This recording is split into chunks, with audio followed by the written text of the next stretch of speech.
Shooting. It's one of the things that impacts NBA teams the most, and also your fantasy team. So which players took the biggest steps forward in their shooting, and which players fell off the most?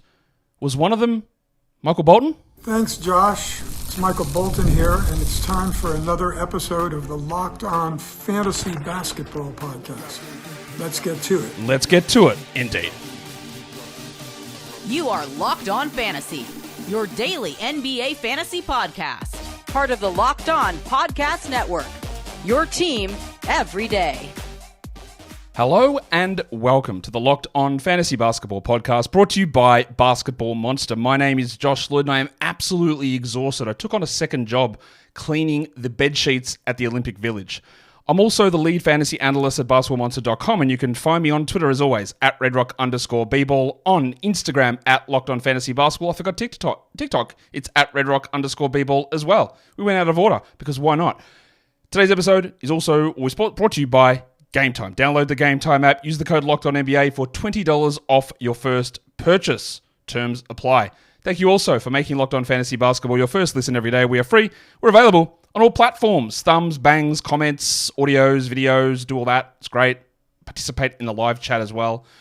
Like I mentioned on yesterday's show, we're pre-recording some of these shows. I'm heading away for a couple of days during this week, so I'm recording this one again. Nothing transparency is good on these shows, just in case something completely crazy happens and what I say here is out of date. I'm recording this at 7 p.m. Eastern, 28th of July, which is 29th of July my time, but 7 p.m. Eastern, 28th of July.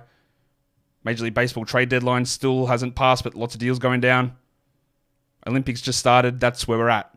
I'm not going to be covering the Olympics on this podcast really at all. I don't think there's any impact on it in fantasy whatsoever. You can make up any narrative you want. This guy played in the Olympics, he's going to be great. This guy played in the Olympics, he's going to be bad. In the end, it turns out to be nothing. So I'm not going to worry about it. Like I said, we're talking about shooting. Because, especially when you're in a category league, but it also is a hidden stat in points leagues, is that shooting changes game to game, week to week, creates the biggest buy low, sell high opportunities. It creates the biggest situation of breakouts and busts. And we are going to have players that jump up and jump down in many shooting categories, big amounts. You can't predict this. It is very hard. You can say, well, I think this guy, natural progression, will jump 3%. That's fine. There are some players here who had the 17 percentage point drop in their free throws or 12 percentage point rise in their twos. It will happen to multiple players this season. You just don't know who. And that is something you need to be really cautious of. Especially if you are basing your team's foundation on the alleged percentage strengths or, more importantly, weaknesses. Well, that's actually not as big of a deal of a player. Because if you base a team like you're punting a percentage or whatever and someone turns out being better at that percentage, well, you know what? There's literally zero negative around that whatsoever. None. It's the big falls that need to be the problem, but highlighting both sides of it, I think, are important to show that there just can be wild one-season fluctuations. There can be wild half-season fluctuations. There can be wild one-season improvements that stick. There could be massive one-season declines that stick. Shout out to Russell Westbrook. This happens all the time. And we're going to try and look at what happened last season just to highlight when we talk about, this guy definitely broke out, or this guy was great, and the reasons for it and how real that can be. Let's start by looking at field goal percentage, which remains a terrible way of evaluating a player's actual on-court impact because it doesn't tell you enough.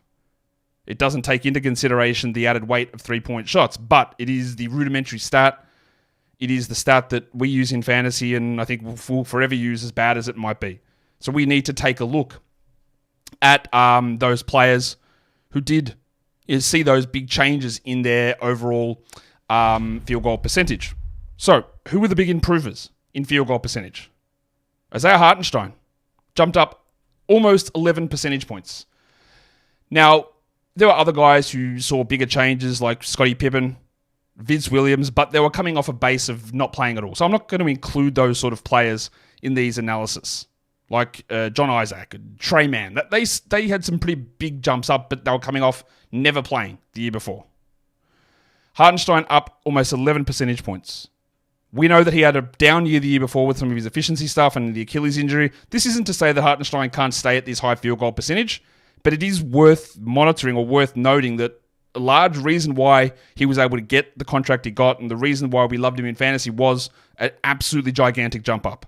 Duncan Robinson went up almost 8 percentage points. He was like a non-factor for Miami the year before, and he became a key rotation piece. He's not really too much of a fantasy guy, but I narrowed all these down to top 200 players, and he's one of them. Aaron Nesmith jumped up 6.9 percentage points. His role, I think, is going to come under attack from not only the return of Ben Mathurin, the establishment of Andrew Nembhard. Ben Shepherd got rotation minutes, but more importantly, what do they do with Jarvis Walker? I'm not saying that Nesmith's not going to start, but I think there are going to be guys coming for his role. And he did get this gigantic leap up in shooting numbers. Whether it holds or not remains to be seen. Same goes with Denny Avdia, who's now in Portland. He had a 6.9 percentage point rise in his field goals. That's huge. Can it stick? Can it stick along with a perceived or expected usage hit, which I think will happen as he goes to Portland? So before you think that Denny is a gigantic breakout, there are, again, factors to remember here. Will that level of improvement hold? Nick Richards, this is really interesting because we look at centers a lot, and we'll see this in a second. We go, well, we draft these centers and we know they're going to lock us down for rebounds, blocks, field goal percentage.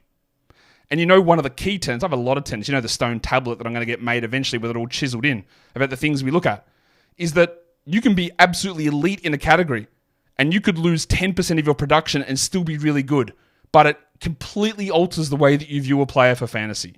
So while Nick Richards was never a bad field goal percentage guy, he jumped up 6 percentage points. He's probably a non-factor this season because he's in a reserve role, but that's just a precursor of what we're coming to next. And one of the guys who did jump up a lot was Rowan Barrett Jr. He went from 43.4% field goals to 49.5%. Apologies if I have a level of skepticism about Barrett being able to maintain that percentage because, again, we'd seen him be bad for 4 years. But I will say this. Once Barrett went to Toronto, he stopped taking threes, he stopped taking mid-ranges, or he cut them both back, and he just went to the rim.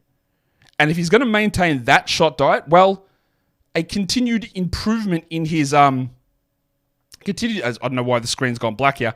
A continued improvement in his, shooting numbers is a distinct possibility. He can maintain a higher field goal percentage due to that increase, I think. Due to that change in shot diet. Now that's where we get into the guys that fell off in their field goal percentage. And you're going to see some names here that are really quite interesting. Out of the top 6 names that I've got here, 4 of them are centers. Mitchell Robinson down 9.7 percentage points. Yeah, he had a bad year, injuries cost him, but again, when you rely upon 3 categories and one of them drops off to that degree, well, your value disappears. Now, this is not to say, because Robinson could go from this season back and jump 10 percentage points again and become really valuable. He's going to have to do something because he's their starter. Josh the Hitman Hart dropped 9.4 percentage points. So if you're looking for a reason why the Knicks could actually be better just from internal growth, is that both Robinson and Hart lost so much efficiency. I think some of the thing there with Josh Hart in particular was that some of his shooting numbers from the year before were unsustainable, but he fell off a lot. Clint Capella, 8.2 percentage point drop in field goals. Again, wasn't bad, but that is a big, big drop-off. And the same goes with Nick Claxton. A lot of people were looking at Nick Claxton, well, he's going to be a third-round pick. He's going to get me blocks. He's going to win me field goal percentage. He's going to get me rebounds. He went from 70.5 from the field down to 62.9%. That is like an unbelievable drop for a guy that, again, was carrying you there. 62 is great. It is a really good number. He still had 10 rebounds. But if he shoots 70%, he doesn't average 12 points. He averaged 13.5, 14. And he's, again, back as the Brooklyn Nets center. They re-signed him in free agency. He is going to have another opportunity to put up, good numbers. He's going to have an opportunity to boost that number back up. It doesn't mean that it stays at 62. But it is a gigantic fluctuation. Shaedon Sharpe, injuries, I think, are part of the issue here. He dropped 6.7% on his field goals. He heads into year 3 with, I would say, a lot of hype, but not necessarily always delivering on that. I would think that a pretty sizable field goal bounce back is coming. And then, much like Claxton, much like Capella, much like Mitchell Robinson, Walker Kessler, dropped down 6.6% percentage points on his field goals. And this is a man who would get you no threes, no assists, no steals, bad free throws. So you needed those categories to be great. And this has nothing to do with minutes. This is just he couldn't hit the shots at the level that he did the year before. So, again, it is just a level of caution when you rely upon narrow-focused players that if they lose that eliteness, well, we know that so many of those guys I just talked about were absolutely just gigantic disappointments last season. Today's episode is brought to you by the GameTime app. Tickets, yes. GameTime is an authorized ticket marketplace for Major League Baseball tickets now. So, if you're looking to go to a game to see your team's new trade deadline acquisition, maybe you're in Seattle and you want to go see Randy Arozarena, part of the lineup. Maybe you're in Baltimore and you want to see how Zach Eflin's arrival matters for this team who's pushing for a World Series bid. Well, you can get those tickets over on the GameTime app. They've got the flash deals, so something happening right now. They bang it out and show you. And as we get closer to game time, the prices for these tickets actually decrease. You can see what the view is from that seat because they've got the views from your seat. So you click on it and you see exactly the sort of angles you're going to be on with that particular ticket. So take the guesswork out of buying Major League Baseball tickets and download the GameTime app. Create the account and use the code LOCKEDONNBA for $20 off your first purchase. Here's the steps. Download the app. Bang. Create the account. Bang, bang. And use the code LOCKEDONNBA for $20 off your first purchase. Download GameTime today. Last minute tickets. Lowest price guaranteed. All right, let's get in here and have a look at the next thing that we need to look at, which is who saw big drops, who saw big rises in their overall free throw percentage, who jumped up a lot, and you're going to see some absolutely ridiculous level improvements with some of these guys. The Passport legend Jalen Duren jumped almost 18 percentage points on his free throws. 18. Again, that level of improvement, he went to 79% on his free throws, up from 61. Sometimes this happens. You can't predict for that. There's no way you could have watched Jalen Duren last season and go, you know what? He'll become an 80% guy. He'll jump up 20 points. You can't do it. And finding that balance of like when this becomes real or when it isn't is tough to do. He could become a 72% guy this season and drop back off. But that's just a huge jump. Al Horford, out of nowhere, at age 38, moved up 15 percentage points on his free throws. Why? Well, he really didn't take any, so his number is really, really prone to adjustment. He was like one of the lowest free throw rates in the NBA, him and Malik Beasley. So just watch that, but he jumped up a lot. We talked about Shaedon Sharpe, the field goals falling away, well, his free throws went up 10.9 percentage points. These are gigantic leaps.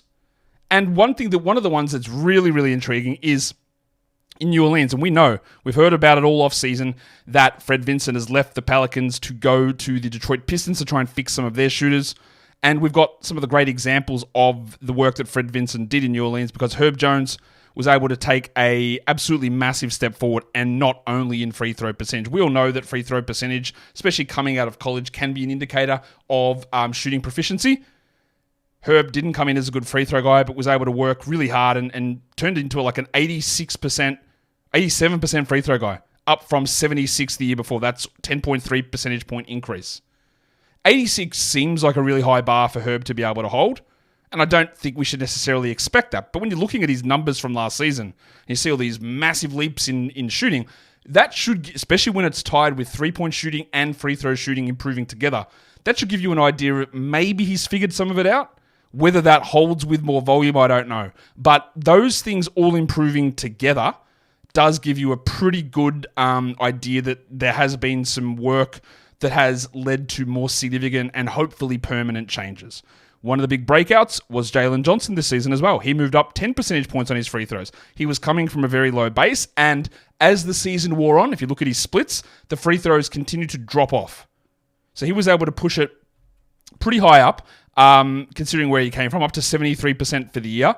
But I think over the last 25 games, he was down at 67%. Don't quote me exactly on that, but it had fallen off. So there are a few little red flaggy things with Johnson. As much as I think he's going to be great this season and he's going to get extra usage, there were a few things that fell away to the back end of last season. And then the bucket himself, John Kuminga jumped up 9.4 percentage points on his free throws. The Warriors rotation still is really confusing. The likelihood that Kuminga gets more usage is there, but he also only played 28 minutes a night down the stretch. If he can maintain good free throw shooting, that is obviously an extra feather in his cap. On the flip side of this, there were the players who suffered the big declines in their free throws. Out of absolutely nowhere, Santi Aldama dropped down almost 13 percentage points. I mean, why? I don't know, but it happened. Tari third season, Tari lost season, he went down 11.5 percentage points.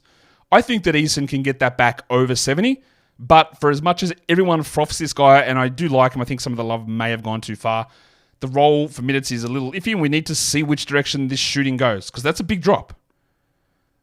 This one is one of the absolute illustrations of what I talk about, and that is what happened with Kenneth Murphy III. Murphy, we love him as a shooter. He entered the season with a knee problem and has to miss the beginning of the year. Still don't know what the hell his role is going to be this season or where he fits in with the addition of DeJounte Murray. But he was a 90% plus free throw shooter the year before. This last season, 81. 81 is good. 81 is above average. 81 is not elite. So where does he fit? I think he's probably an 85 to 88 player, but that cuts so much value off. And it's why, again, when we see year-to-year variation, steals is probably the number one category, then free throw percentage, and then I think it's field goal percentage after that can just vary out of nowhere. And Trey obviously suffered that. The Jedi, OG Anunoby, also dropped 8.6 percentage points on his free throws. Whether that bounces back, I don't know. Max Strus dropped down 8.3 percentage points. And Mikal Bridges dropped 8.1 percentage points. Bridges could easily jump all the way back up. And the other thing you'll notice there is another two Knicks, Anunoby and Bridges. So in addition to Josh Hart and Mitchell Robinson, Anunoby and Bridges suffered big declines last season in their shooting numbers. The fact that all those guys, I know Hartenstein increased his, but the fact that all of those guys suffered declines last season, does that give the Knicks a bump because maybe we think there's going to be improvement from at least two or three of them? I wouldn't rule that out. I'm not going to 100% bank on it, but I'm not going to rule that out completely. What about three-point shooting? Now, we know that three-point shooting, especially when we're talking buy lows, sell highs in category leagues and in points leagues, is the number that is hidden, right? We don't see it. It's not a category that we track, but it is one of the biggest indicators or one of the biggest changes that people get caught up on. It impacts your points. It impacts your three-pointers made. It impacts your field goal percentage, all while being a category that isn't tracked in fantasy leagues. So, we can see guys that drop in the rankings. We can see guys whose overall production drops. And sometimes, if you don't dig deep enough, you don't know why. And nearly always, the answer is going to be this. So, who are the big guys or the big step forward players in three-point percentage? Evan Mobley. I don't think many people realize this. Mobley heads into year 4, fresh off a max contract extension. We all know that he is a better option at center than he is at power forward, and he's going to get all the backup minutes behind Jarrett Allen, but not a full-time center. But I don't think many people realize that A, in 22-23 season, he shot 21.6% from 3, or that B, he went to 37% last season. Now, the volume is not very high. We're aware of that. That's not very high volume. But he was able to become a better shooter. Again, very low volume. He made half a 3 a game. But the basis is there. That is, you'd want someone to go from 21%. You wouldn't want it to stay the same, or you wouldn't want it to get worse. I'm not saying this makes him an outside threat. I'm not saying he's going to be banging in 1.2 a game. But it did improve significantly. Rui Hachimura also jumped up 10 percentage points on his threes. Last season in the regular season, he shot really poorly. He had some good moments in the playoffs. People anointed him a savior. And I honestly still don't believe that Rui is very good. But what he did do is he worked really hard and he became a more reliable three-point shooter. And I think there is a level of stickiness with this. 10 percentage points up in his threes. It's because he was very low last season. But mid-30s to high 30s is realistic, I think, for Hachimura. Ayodosumu also took steps forward. And you'll notice that I've not been a big Ayodosumu fan because I did not believe in his shooting at all for good reason. Because it was bad. And last season, it became good. Again, is that a one-season jump? Is it a permanent change to his shooting?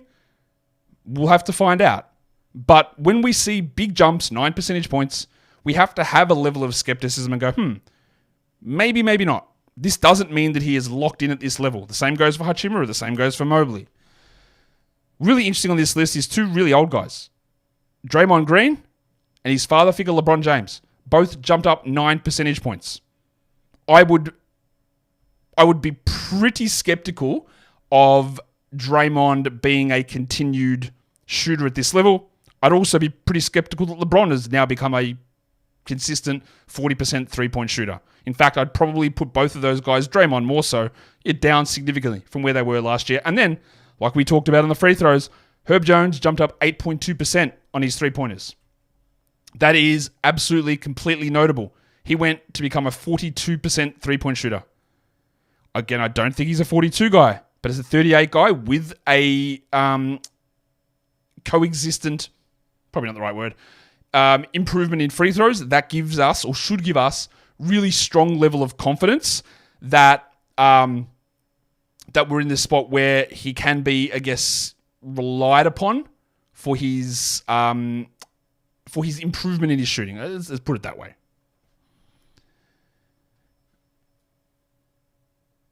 Let's start to talk about the other side of the coin. Who were the players who had the big drop-offs in their three-point shooting numbers? And number one on this list is Kyle Anderson. Kyle Anderson is not someone we want to think of as a good three-point shooter because he's not, and he was terrible. 18 percentage points down. I expect that doesn't hold at that terrible level. I think he went from 40 to 22. I don't think he holds at that bad level, but it's worth noting.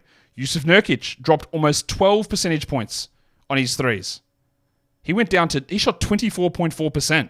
So while Nurkic was pretty good last season, what if he goes back and shoots 31% from three again? And get a 6 percentage point rise? Well, then your field goals are up, your three-pointers made are up, your scoring is up. Keep an eye on that. Same with Franz Wagner. This is one of the more inexplicable drops. Wagner was a 36% three-point shooter in 22-23. I have heard people talk about Franz after his extension go, well, he's a bad shooter. How can you give that money? He shot 28% from three. Like that's what he's always been. He shot 36% the year before. Is the reality 28%? Almost definitely not. Is the reality 36? It could be. I think there's a real chance it is. Or it could be a 33, 34% shooter. It is very much worth remembering as we head into fantasy draft season that what happened last season is not the history of the player forever. It is not the future projection for every season. We can tie it to many things. Shooting numbers, injuries, usage, anything like that. It's not like, it doesn't mean, well, he shot badly last season, he's a bad shooter, he will always shoot poorly. He's actually a great shooter, he never gets hurt. Doesn't mean anything in terms of how that all moves forward. And I think Franz is one of those guys, there's so much criticism of a bad shooting yet, and it was bad. But he shot 36 the year before. So maybe he can be better. Dracaris Levert dropped down 6.7 percentage points. He's one of those guys that's had a lot of struggles all through his career, had a really good year, and then fell back off. So I would say that up year was a bit of an outlier. Here he is again, Josh the Hitman Hart, down 6 percentage points on his three-point shooting. And Tyrese Maxey, who absolutely elite 40% type of guy. More offensive responsibility comes his way with Harden gone.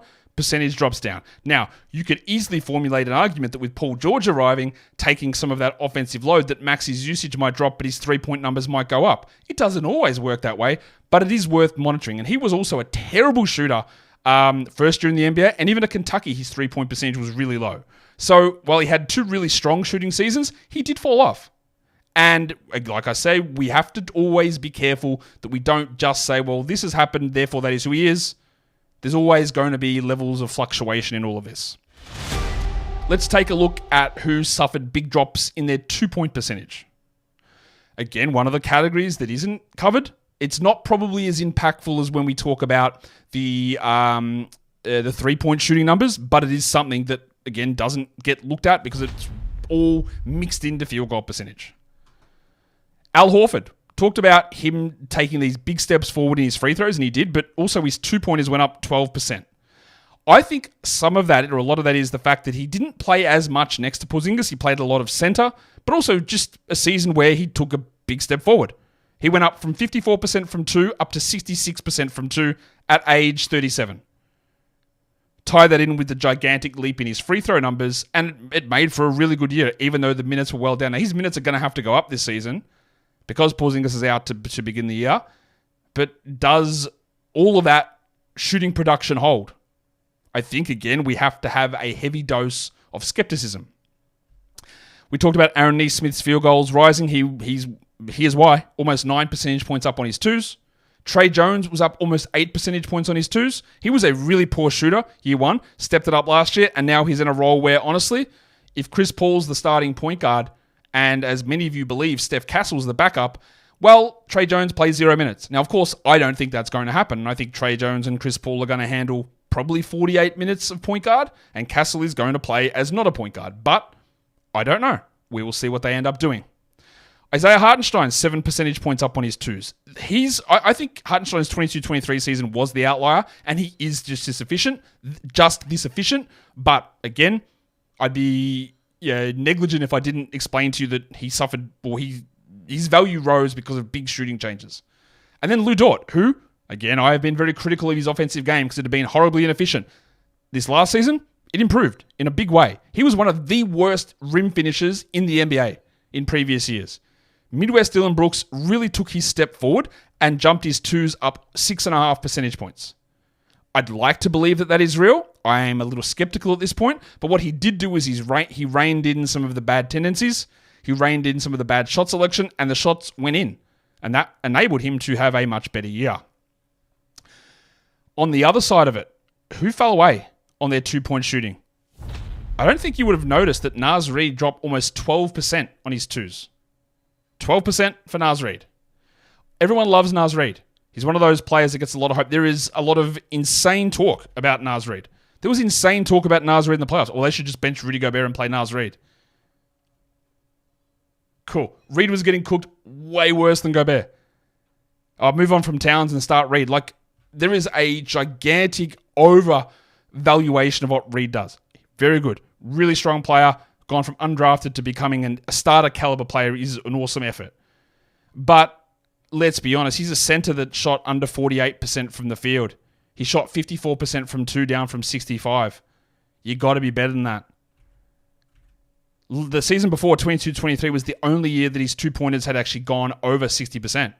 So maybe the year before was the outlier? Shaedon Sharpe, we saw his free throws go up, but he couldn't finish twos. 10 percentage points down. Again, I think injuries are part of that, and I expect a big step forward from Sharpe. Mitchell Robinson and Josh Hart, we've talked about them a lot. 9.7 and 9 percentage points respectively for Robinson and Hart on their twos. Jaren Jackson down 8.4%. Well, that's an easy one to explain away. He was tasked with a different role with Bane and Morant out. He was the number one offensive option, and he couldn't handle it. I would expect that number jumps up a gigantic amount. And here's where one of the troubling ones come in, because I don't have the answer for this. But Damian Lillard fell 8.4% on his twos. His 3-point shooting wasn't at the elite level either, but 8.4% on his twos, down from 57 to 49. Is that a scheme thing? Is it a mentality thing? Or is it an age thing? He is 34 now. There is a possibility, it's not likely, but there is a possibility that Lillard has hit the wall and is on the cliff and cannot finish at that level anymore. That is absolutely distinctly possible. It happens to every player. That is a stark drop. And that's, again, one of the things that is a little hidden in terms of what actually happened to Lillard. Why did he struggle as much as he did in comparison to previous years? Well, he just couldn't hit any twos. And that's exactly what we see right here. I expect a bounce back, but also at that age, when you suffer a decline, you can't always just expect everything to bounce right back, rubber band style, to what it was in the past.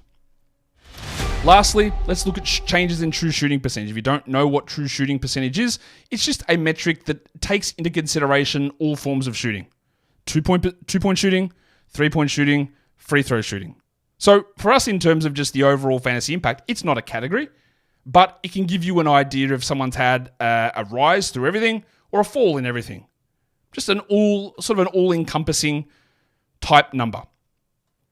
So who were the biggest true shooting percentage improvers this last season? Hartenstein tops the list, 10.4%. Lou Dort, 8%. Duncan Robinson, 8%. But one of the ones that's really interesting, and this is the thing that was holding this man back, is Jalen Suggs.